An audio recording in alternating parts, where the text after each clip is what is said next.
안녕하십니까. 오늘은 주역을 강의하게 될 이공찬입니다. 그러면 오늘은 주역의 결과를 판정하는 법에 대해서 한번 공부해 보도록 하겠습니다. 자, 오늘은 이제 4개의 효가 변효인 경우 어떻게 해야 되냐. 이 얘기가 뭐냐면 4개의 효가 변효인 경우는 노양이나 노음이 4개인 경우, 이게 뭐냐면요, 우리가 이 괴를 뽑을 때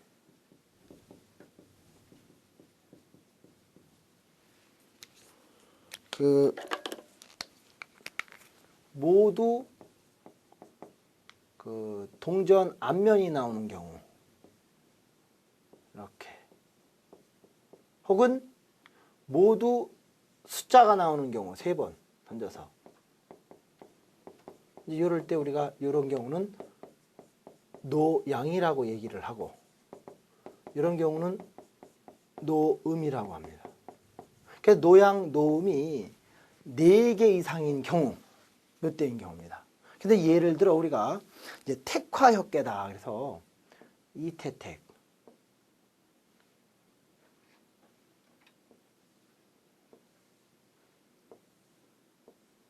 자, 위에 택,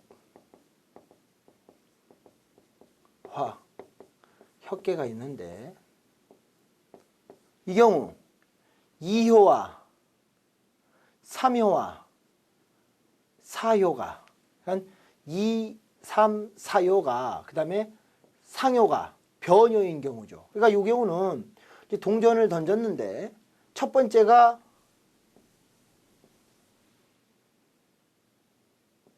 그림이 나오고 이렇게 표현되고, 두 번째가 다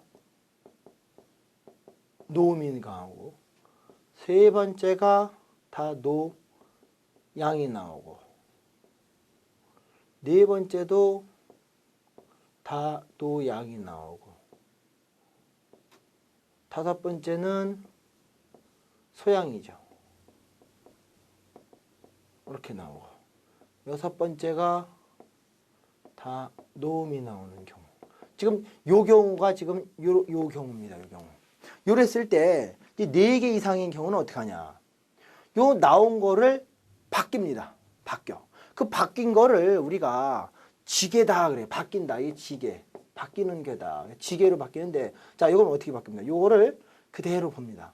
여기는 그대로 이렇게 바뀌고, 요거는 양으로 바뀌고, 요거는 반대로 음으로 바뀌고, 요거는 반대인 음으로, 요거는 그대로 양, 이렇게 해요.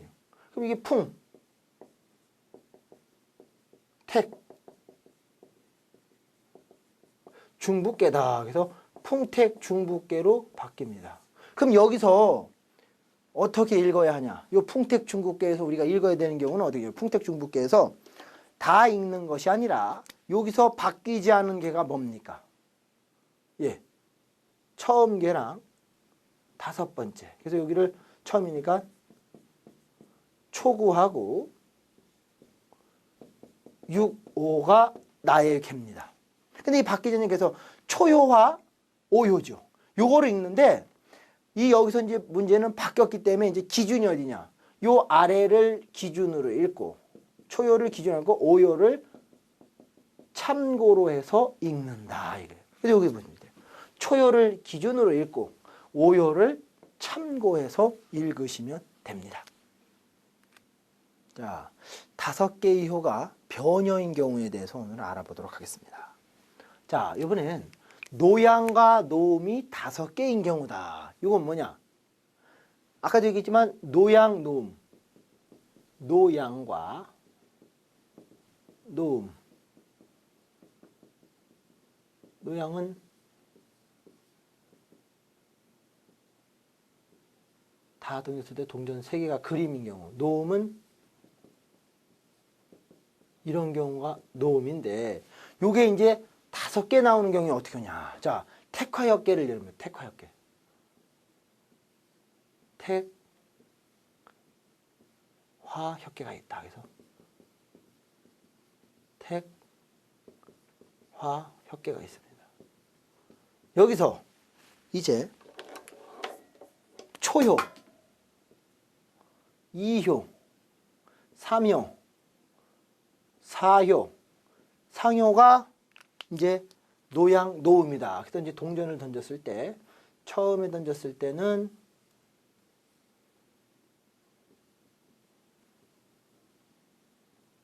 이렇게 되고, 두 번째, 세 번째,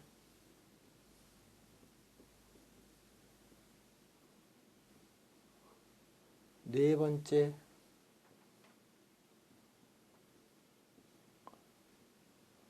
다섯 번째,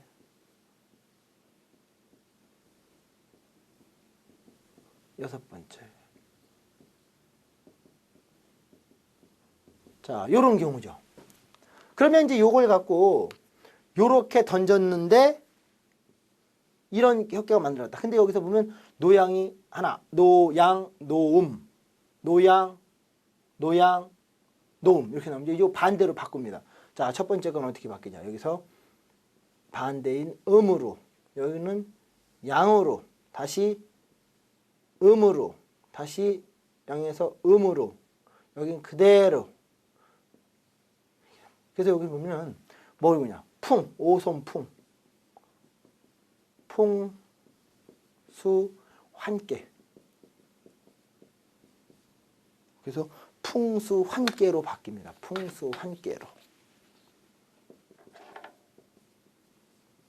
풍수 환깨. 그래서 환깨는 여기서 근데 안 바뀌는 게가 뭡니까? 오효죠, 오효. 요때 요 안 바뀌는 오효를 그래서 바뀌지 않는 바로 지계의 오효. 이 풍수, 여기서 지계가 풍환깨죠. 환깨의 오효를, 오효니까 구오죠, 구오. 요 구오를 읽으시면 됩니다. 이게 5개의 효가 변효인 경우에 우리가 읽는 방식입니다. 6개의 효가 변효인 경우, 이때는 어떻게 읽느냐. 자, 노양노음이 6개인 경우입니다. 이때도 마찬가지죠. 노양과 노음이 이제 6개 이상 나왔다. 그럼 모든 개가 다 노양과 노음이다. 그래서 이제 택화역계를 예를 들어서 택화역계다. 그래서 택화역계가 있다. 여기 중에 이제 동전을 던져봤더니 다 노양노음이 나왔다. 그럼 첫 번째 거는 다 그림. 두 번째 던졌으니 동전. 다 숫자가 나오고.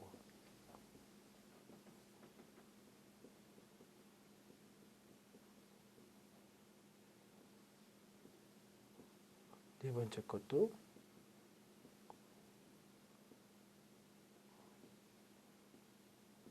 다섯 번째도 다 그림이 나왔다. 여섯 번째도 다 이렇게 나왔다. 자, 이렇게 나온 겁니다. 다 초요, 2요, 3요, 4요, 5요, 상요까지 다 이렇게 나온 경우는 이걸 어떻게 하냐. 반대효로 바꿔야 된다. 그래서 요거는 이제 양이니까 이걸 음으로 바꾸고, 요거는 양으로 바꾸고, 음으로 바꾸고, 음으로 바꾸고, 음으로 바꾸고, 양으로 바꿉니다. 그럼 이게 7간산, 6감수, 그래서 산수, 몽깨가 나옵니다. 이때는 이제 어떻게 하냐. 바뀐 요 몽깨죠. 산수 몽깨의 괴사를 읽으면 됩니다. 괴사는 이제 처음 시작하는 이 몽깨에 대한 전체적인 설명이죠. 그 괴사를 읽으면 됩니다. 그런데 여기서 이제 6개가 나오는 경우 중에 특이한 경우가 건깨와 곤깨인 경우가 있어요. 이 건깨는요, 다 이렇게 나오는 게거든요. 이런 경우 만약에 모두 노양이 나왔다. 그럼 요거를 반대로 바꿔야 돼, 이렇게. 또 반대로 곤깨가 다 노양노음이 나오면 이거는 반대로 이렇게 바뀌겠죠.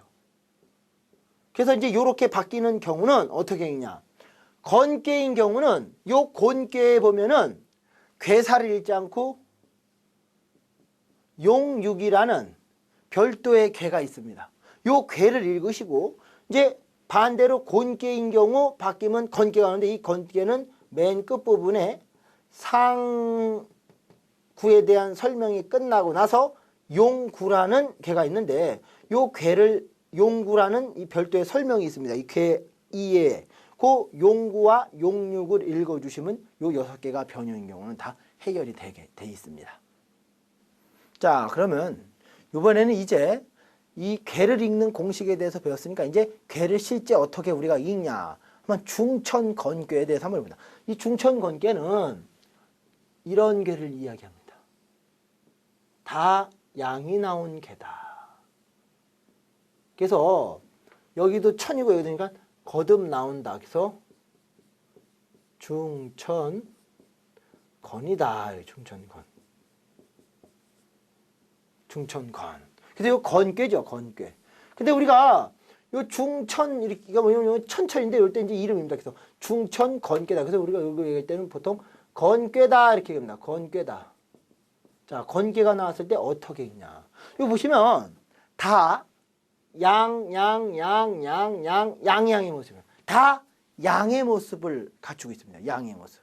그래서 건괴는 밖으로 이렇게 발산하는 그런 굉장히 이게 하늘건이거든요. 하늘의 모습이다. 그래서 이게 한국인의 모습을 지금 나타내고 있습니다. 그러면 한국인은 어떤 특성이 있냐? 한국 사람들은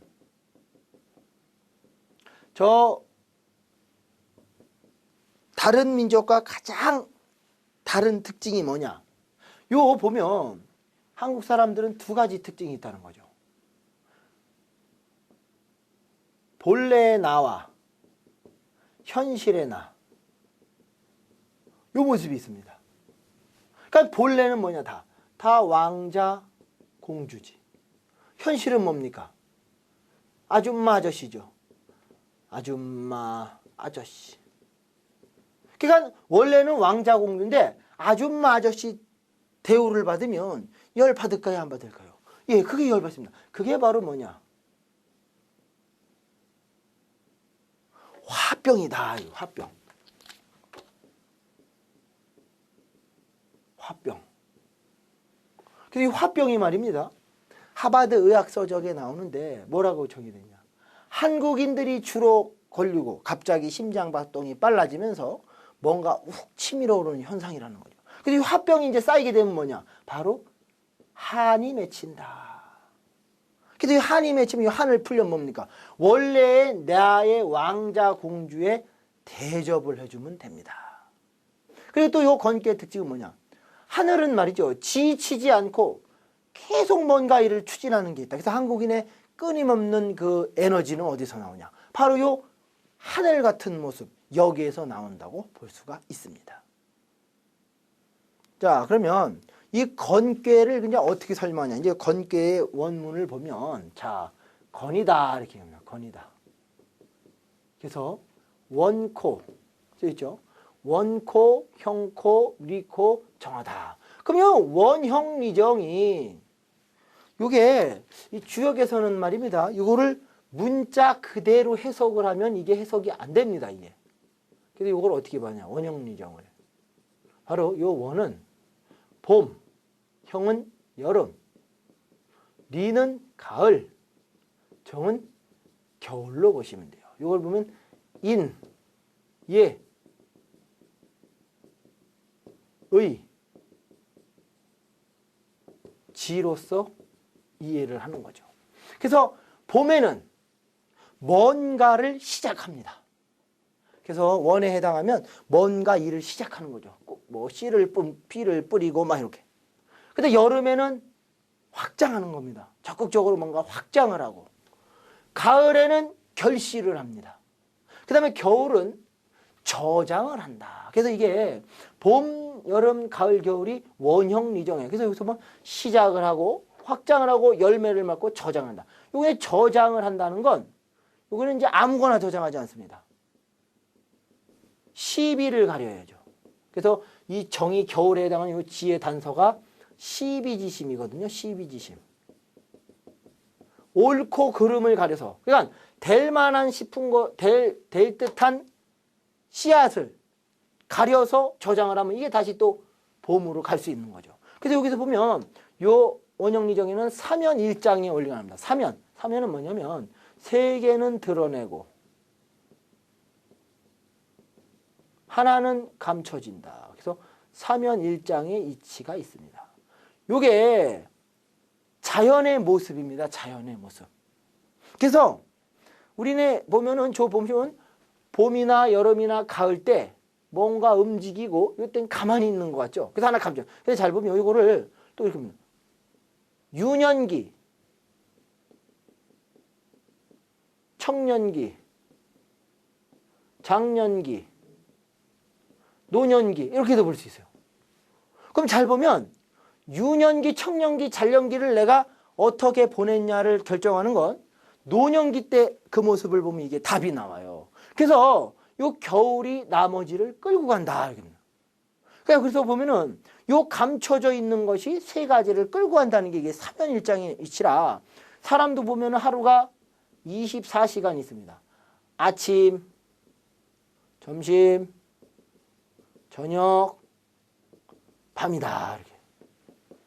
그러면 잘 보면 아침, 점심, 저녁 중에 요 밤을 아침, 점심, 저녁은 18시간, 저녁은 6시간. 요 6시간을 잘 자야 나머지 18시간이 잘 이끌어가는 그런 이치가 보입니다.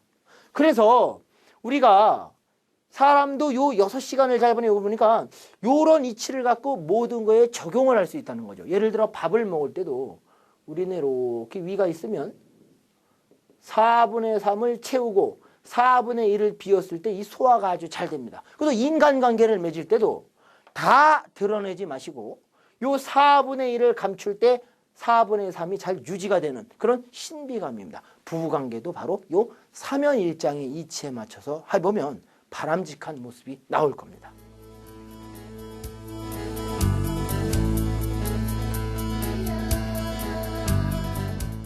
자, 주역의 결과를 판정하는 방법에 대해서 한번 정리를 해보도록 하겠습니다. 자, 4개의 효가 변효인 경우 이건 뭐냐면 4개가 노양과 노음이 나오는 경우 그러니까 노양이니까 동전 던졌을 때 다 그림이 나오는 경우 노음은 다 숫자가 나오는 경우 요게 4개가 나와요. 4개.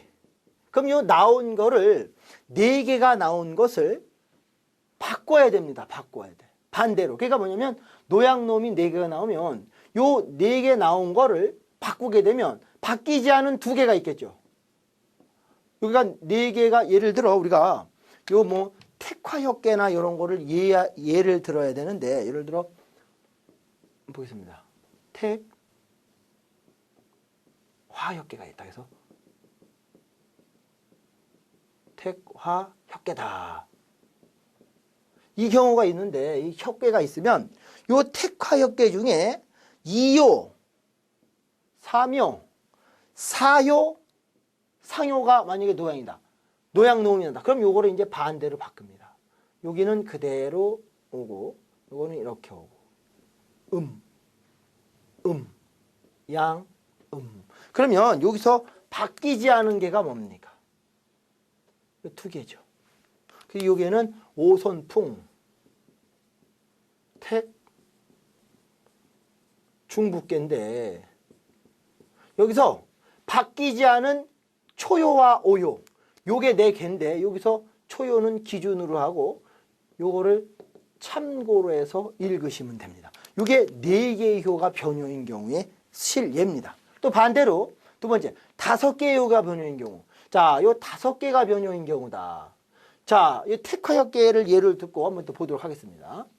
택화역계가 나왔는데 여기서 5개가 변효다. 5개. 바로 초효, 2효, 3효, 4효.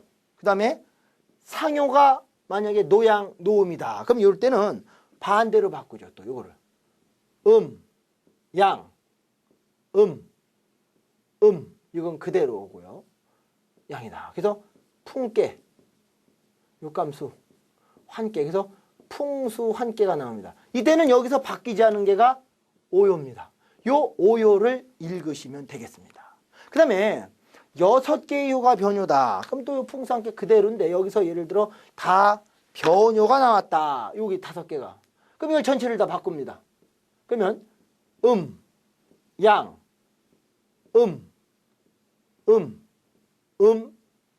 양. 그럼 이게 7간산, 6감수, 그래서 산수, 몽께가 나오죠. 요 몽께의 괴사를 읽으시면 됩니다. 그래서 이제 6개가 변요인 경우는 요 몽께의 괴사. 그러나 이 6개 변요인 경우 특징이 있습니다. 예를 들어 요런 건깨나 요런 곤깨인 경우는 다 변요기 때문에 바뀌면 이렇게 바뀌고 또 요게 변요가 다 나오면 요거는 또 반대로 건깨를 바꾸기 때문에 요럴 때는 요 바뀐 개의 이 건깨에서는 바뀐 개의 곤깨에 용 6을 읽으시고 또 곤깨에서 다 변요가 나오면 건깨죠. 이때는. 그래서 이때는 건깨의 용구를 읽으시면 됩니다. 요거는 그러니까 요 특수한 요 두 경우에만 이렇게 읽으시면 되는 거죠.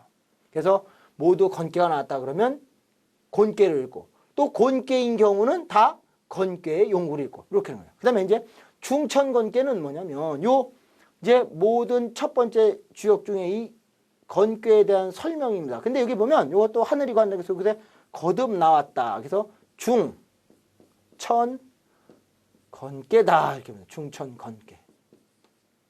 이게 바로 중천건깨 특징이죠. 이거는 바로 전형적인 한국인의 모습을 나타내는 겁니다. 에너지가 넘치고 막 이런 모습이죠.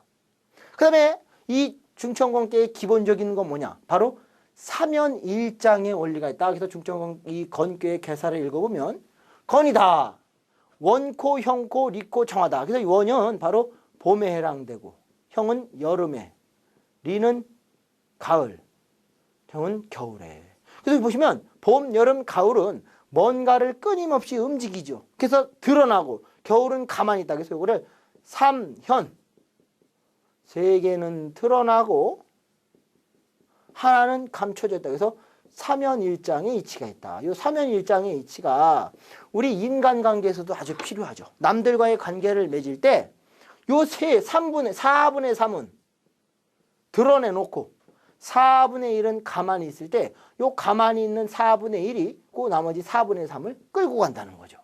그래서 아침, 점심, 저녁, 밤으로 나눌 때 요 하루 24시간에서 18시간을 잘 보내고 6시간이다. 그럼 밤을 잘 보내야 18시간을 끌고 가는 그런 이치와 같은 논리로 이치로 파악하시면 되겠습니다. 자, 이상 마치도록 하겠습니다.